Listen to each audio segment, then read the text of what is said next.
All right, but to move on to defensive player of the year, Connor.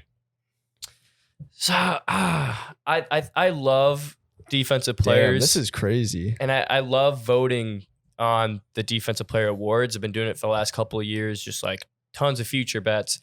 And I always play myself out of even getting a chance because I'm going to tell you right now, if you're not like already one of the best players at your position, there is little to no chance that you're going to be winning a defensive player of the year award. And it's hard to look at guys where you want to get the value, you want to get like, oh, he might have a big year this year, like he's on a good team, the coordinator is good and all that stuff. But when you really get down to the nitty gritty, you got to be the fucking most athletic, most talented guy to win defensive player of the year. You got to be a Donald, you got to be something like that. So I think this guy that I'm about to say has that talent, hasn't really had anybody to help him yet. And I'm going to go Joey Bosa at plus 2,000. And I think Khalil Mack, because Joey Bosa has been double teamed for the first 4 years of his career, 4 or 5 years of his career. And now he has Khalil Mack. And I think Joey Bosa might be better than Khalil still. With that defense, I mean, Joey Bosa might be the most underappreciated edge in the league right now. And the Chargers are going to get their flowers this year. And I think Joey does too. You know, I love that pick. You know I love that pick. I love Joey too. It makes too much sense. Both of them. I wanted to do one of them, but I decided it broke not the to. barrier for making too much sense. There's literally it's too much sense being made at once. Joey is a freak. He is. I mean, Is he better than Nick? No. Well, chill out now. Well, so that's chill out now. yeah, Wait, we'll who chill got- out now. we'll Hold get on, I to got it. something for you. No, And we'll like, get to it. Hey, why don't we just Let's swing go it across the table? Let's go down there. Let's go down there. Because no, that's why I love the pick so much too. I swear this wasn't coordinated either. Look, hear me out, because it's very similar in point, and it's also, but Nick's comes down more to his health. I really think he could stay healthy the whole year this year. I know that. Well, who am I? The crystal ball? I don't know. I just feel it. This comes down to feeling at the end of the day. But more importantly, Samson Ebukam, I know is starting the other side of him right now. But like, you know Drake Jackson, that's our boy. I think Drake Jackson will be starting there sooner than later. I think he has a really high ceiling. We loved him coming out. Look, Javon Kinlaw, if he develops this year and can start drawing double teams. I was hearing good things. Javon, I'm begging you. I see it as no way. Nick Bosa's going to have at least 16 sacks. And I think, and he already is. Nick Bosa already is a top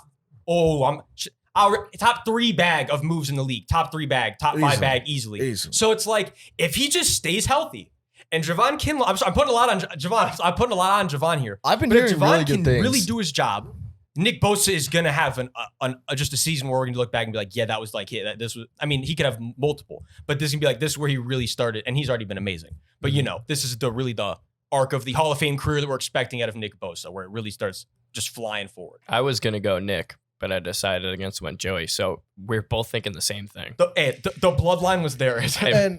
And here's I'll jump in. I mean, I watched these guys at Ohio State. Oh gosh, Freaking freaks! These guys are freaks. They are. Nick, no, they are. I think they are. I think Nick has so much more untapped potential. He was. Didn't someone get ejected from the Iowa game? Yeah, targeting On Nate something Stanley. like Yeah. that. baby targeting. That was the worst targeting call ever. Yeah. He like barely nicked me. Yeah, Nick. I literally forgot about this, bro. Nick is crazy, and the thing at Ohio State, their D-line coach, and it's awesome to watch. They put out front and center. If you use your hands and you're dominant with your hands, you're gonna win a lot of matchups. And their hands are so fast. It's so cool to watch. That's where I'll stop there. But I love both of those guys. They're fantastic and All right, well, great picks. You should give your pick now. All right. Well, this is to the opposite side from because he went to Penn State. Penn State, and I'm not going to be a whoa. spoiler, Yeah, you but can't there's another spoil. one Yeah, you that's can't kind of. spoil. But Jeez. this has to put my college like bias aside and stuff because this guy's a freak. I respect you doing that. Micah Parsons plus 1,000. Woohoo! I don't know if there's someone like him. I really don't. I think he's a rare breed. This guy Unicorn? Unicorn for sure. This guy Unicorn. lines up at Yeah. every position that you Yeah. can imagine at the front This guy's seven. special. Everything. They don't care. Dan Quinn's like, here, you want to play corner? Go ahead. We can play corner. You can run with a slot. I don't know. He's crazy. That's just my point. And I think he's only going to get better. The numbers are only going to get better as well. And I think it might be maybe a down year for the Cowboys in a sense. So, like, I think if his play, like, just ramps it up and you can tell that he makes plays like you did last year, like 11's there, 11's there, 11 here, then I think he's got to win the DPOY. 2 things real quick. I just want to get off my chest about this. So, because number one, he literally basically guaranteed to the media that like he's gonna have more sacks than he had last year. He was like, no, I'm gonna have more sacks than that. Like I'm gonna lead the team in sacks. He said that. So he said he's gonna lead the team in sacks and he have more sacks than last year. And second thing with that is there any? I mean, like I said, is there anyone like him? Is the closest person to him Jamal Adams? And obviously, there's a huge gap. I'm being serious. I mean, like no one. Who is? I mean, who is? There is no one. Who is like him? So it's like. There is no like. They're really. I mean, this dude's insane. It's unreal. That's the biggest benefit he has is where you're looking at him and you're evaluating. He's playing 2 positions at an incredibly high level. Maybe even more. He might be in line to win this award. He's in line to win it for the next decade. I mean, regardless. He's going to be in the conversation for forever because of what he does for that team. No, he is. All right, I'm just going to toss mine out, and this one is boring, and I'm sorry for doing this, but I'm going with the favorite right now to repeat TJ Watt at plus 700. It makes sense. I'm just going to be honest. I think he might pass JJ's legacy. Really? Whoa. I think he could. We talked about this. We talked about it. Yeah. I don't know. We'll talk about this. He's only like, I forgot what the sack number was behind, but like everything that JJ's done is very attainable for TJ. And he tied the sack record last year. He is going to be dominant for the foreseeable future, barring any injuries, like JJ should have been, except he had all the injuries and whatnot. Facts. That Steelers defense, crazy. And I'll tell you what, man, shout out to the Pivot Pod again. I listened to the one with Najee and TJ. TJ really is like, again, like about it. Like no, he is. And he's the same way that like Devontae was almost, where he's just a humble, confident dude. And he's like, I already know that I'm going to go out there and dominate.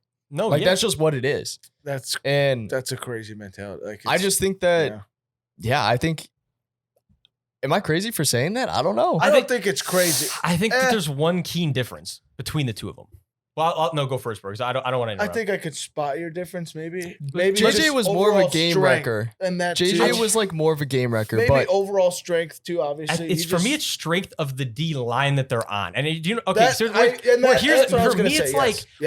at the Steelers D line, and there's three guys on it where you have to watch them. We go back to JJ and the Texans. This dude, I mean, was like literally having 2 alignment and a tight end. I'll agree with that. I'll agree with that. And this was like the 2 or 3 year prime, but like when he was not getting injured. But like that's what I'm saying. He was a game wrecker. Like he was getting triple teamed and still making a difference. It was to the point where he does have 3 DPOYs, so it's like. I just think from like a statistical standpoint, I think it's very attainable for TJ. I think TJ is a little bit more, dare I say, versatile too. And that's the he's point elusive and he's like you throw TJ in coverage much more comfortably. That's the thing is JJ was just much more like you're just going to go after the quarterback. Like you know what you're doing. Like you're lining up and you're going to like get that. But so there's definitely like points to be made about it. I just think from a pure pass rush standpoint, I don't know if I ever get to that point in my opinion. If he can keep getting 20, I think he can keep this up for the next 5-6 seasons. Then I'll change my mind. He's 30 sacks behind JJ. As it stands right now? Yeah. Playing, 6 less seasons maybe?